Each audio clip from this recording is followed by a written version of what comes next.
আসসালামু আলাইকুম। আমি আজকে তৈরি করে দেখাবো মালাই জর্দা পোলাও। মুখে স্বাদ লেগে থাকার মতো অনেক মজার, আশা করছি সবার ভালো লাগবে। ভালো লেগে থাকলে বাসায় ট্রাই করবেন অবশ্যই। এরপর চুলায় একটি ফ্রাই প্যান বসিয়ে পরিমাণ মতো পানি দিয়ে সামান্য জর্দা রং দিয়েছি, 2 টেবিল চামচ তেল দিয়ে দিয়েছি। এবার ভালোভাবে মিশিয়ে নিচ্ছি। পানি ভালোভাবে ফুটিয়ে নিয়েছি। 2 কাপ চিনি গুঁড়া পোলাও চাল দিয়ে দিলাম। 80% সিদ্ধ করে নেব। সিদ্ধ হয়ে গেলে একটা ছাঁকনি দিয়ে পানি ঝরিয়ে উঠিয়ে নিতে হবে। পানি ঝরিয়ে নিয়েছি। এবার চুলায় একটি ফ্রাই প্যান বসিয়ে 1/4 কাপ চিনি দিয়ে দিয়েছি। তেজপাতা, দারচিনি, লবঙ্গ, এলাচ দিয়ে দিলাম। 1 কাপ পানি দিয়ে দিচ্ছি। 1 টেবিল চামচ ঘি, 1/4 কাপ ফ্রেশ অরেঞ্জ জুস দিয়ে ভালোভাবে নেড়েচেড়ে নিচ্ছে।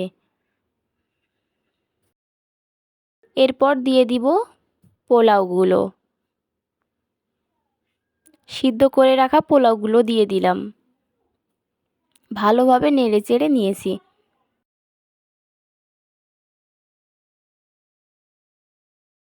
ঢেকে দিয়েছি।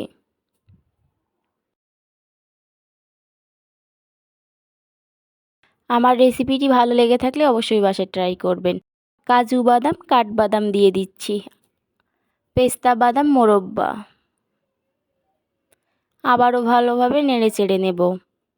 আমার রেসিপিটি কে কোথা থেকে দেখছেন অবশ্যই কমেন্ট করে জানাতে ভুলবেন না। আশা করছি ভালো লাগবে। লো হিটে 10 মিনিট রাখবো। 10 মিনিট পর আবারও ভালোভাবে নেড়েচেড়ে নিব। চুলা থেকে নামিয়ে নিব। এবার চুলায় আরেকটি ফ্রাই প্যান বসিয়ে 2 কাপ দুধ দিয়েছি। 1 কাপ গুঁড়ো দুধ দিয়ে একটা হ্যান্ড উইচ দিয়ে ভালোভাবে মিশিয়ে নিচ্ছি।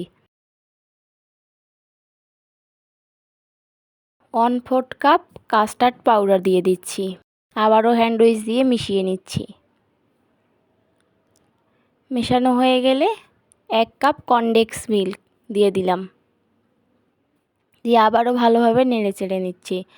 15 থেকে 20 মিনিট মিডিয়াম হিটে জাল করব। জাল করে যখন ঘন হয়ে যাবে তখন চুলা থেকে নামিয়ে নিতে হবে। অনবরত নেড়ে চেড়ে কমিয়ে নিয়েছি। মালাই তৈরি হয়ে গেছে।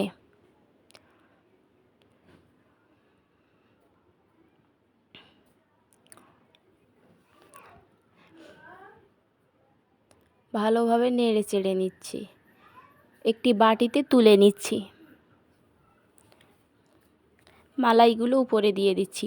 দেখতেই পাচ্ছেন দেখতে কতটা সুন্দর হচ্ছে। দেখতে যেরকম সুন্দর, খেতেও অনেক মজার।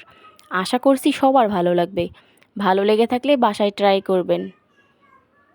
ট্রাই করে কেমন হয়েছে অবশ্যই কমেন্ট করে জানাতে ভুলবেন না। আশা করছি নিরাশ হবেন না। ধন্যবাদ জানিয়ে এখানেই বিদায় নিচ্ছি। সবাই ভালো থাকবেন। আল্লাহ হাফেজ।